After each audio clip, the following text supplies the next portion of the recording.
নমস্কার, মনস কিচেনে সকলকে স্বাগত। আজকে আমি আপনাদের সঙ্গে শেয়ার করব একেবারে নতুন স্বাদের একটা আলুর দমের রেসিপি। এটা রুটি, লুচি, ফ্রাইড রাইস সবের সাথেই এটাকে সার্ভ করতে পারেন। যারা মাছ মাংস খেতে ভালোবাসেন না তাদের জন্য বলবো একটা অনবদ্য রেসিপিটি আপনারা গোড়া থেকে শেষ পর্যন্ত দেখতে থাকুন। যদি ভালো লাগে তাহলে প্লিজ একটা লাইক করবেন, শেয়ার করবেন আর সঙ্গে থাকবেন।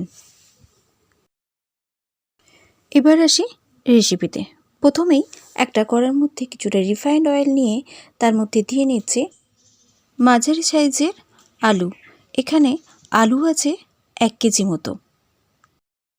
ফুয়েলটাকে মিডিয়াম টু হাইতে রেখে একেবারে গোল্ডেন ব্রাউন করে ভেজে নিচ্ছি। এর মধ্যে অ্যাড করে দিচ্ছি হলুদ। আলুটা আমার সম্পূর্ণ ভাজা হয়ে গেছে। এবার আমি এটাকে কুকারেতে দিয়ে নিচ্ছি। সব আলুটা দেওয়া হয়ে গেলে সঙ্গে দিয়ে নিচ্ছি পরিমাণ মতো জল আর 1 টিস্পুন মতো নুন। আলু সিদ্ধর জন্য জাস্ট একটা সিটি দিয়ে নিচ্ছি। এখানে কিছু ধনেপাতাকে আমি কুচিয়ে নিচ্ছি। তার সঙ্গে নিয়েছি একটা ক্যাপসিকাম, সেটাকে আমি এইভাবে একটু বড় সাইজ করে কেটে নিয়েছি। সঙ্গে 6-7 কোয়া মতো রসুন আছে, সেটাকেও আমি এইভাবে ছোটো করে কুচি করে নিয়েছি। 2 মিডিয়াম সাইজের পেঁয়াজ আছে, এটাকেও আমি একদম ফাইন চপ করে নেব। আদাটাকে আমি গ্রেটারের মাধ্যমে গ্রেট করে নেব। আলু ভাজার থেকে কিছুটা তেল কমিয়ে নিয়ে সঙ্গে দিয়ে নিয়েছি 1 টিস্পুন মতো জিরে আর অ্যাড করে দিলাম একটা কাঁচা লঙ্কা। সবটা বেশ ভালো মতো সতে হয়ে গেলে দিয়ে নিচ্ছি পেঁয়াজ কুচি। পেঁয়াজটা আমি গোল্ডেন ব্রাউন করে ভাজবো না, লাইট ব্রাউন করে ভেজে তার সঙ্গে অ্যাড করে দেব রসুন কুচি। রসুন কুচিটা আমি ভালো করে ভেজে নিচ্ছি যতক্ষণ পর্যন্ত না এর একটা কাঁচা গন্ধটা একটু চলে যায়। তারপর অ্যাড করে দিচ্ছি এই ক্যাপসিকামগুলো। মোটামুটি 10 সেকেন্ড মতো নাড়ার পর আমি সঙ্গে অ্যাড করে দিচ্ছি 1 টেবিল স্পুন মতো চিনি। চিনিটা ভালো করে মেশানো হয়ে গেলে অ্যাড করে দিলাম 1 টেবিল স্পুন মতো গ্রেট করা আদা। আদাটাও আমি এর সঙ্গে বেশ কিছুক্ষণ সময় নাড়াচাড়া করে নিচ্ছি। মোটামুটি 30 সেকেন্ড মতো আদাটা নাড়ার পর অ্যাড করে দিচ্ছি 1 টিস্পুন মতো হলুদের গুঁড়ো আর 1 টিস্পুন মতো লঙ্কা গুঁড়ো। সঙ্গে দিয়ে নিচ্ছি 1 টিস্পুন নুন। নুনটা প্লিজ আপনারা যে যা স্বাদ বুঝে দেবেন। আমি এখানে নুনটা কিন্তু পাটে পাটে ব্যবহার করেছি।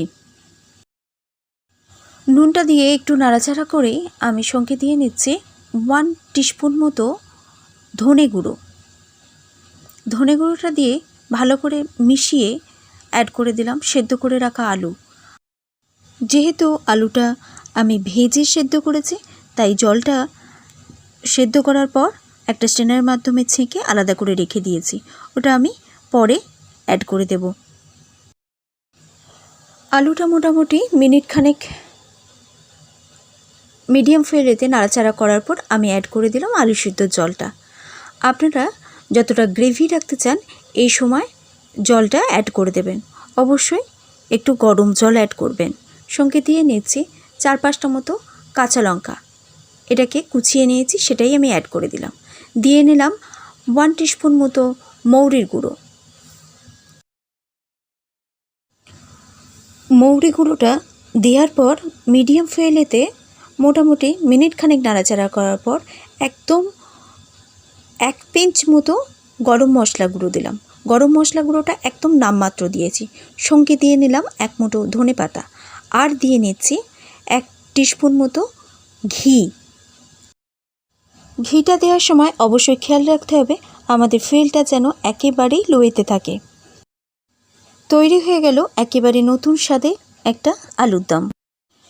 ওভেন থেকে নামিয়ে বোল্ডের মধ্যে রেখে গরম অবস্থাতেই আমি দিয়ে নিচ্ছি 1 টেবিল স্পুন মতো পোস্তদানা, চারিদিকে ছড়িয়ে নিচ্ছি।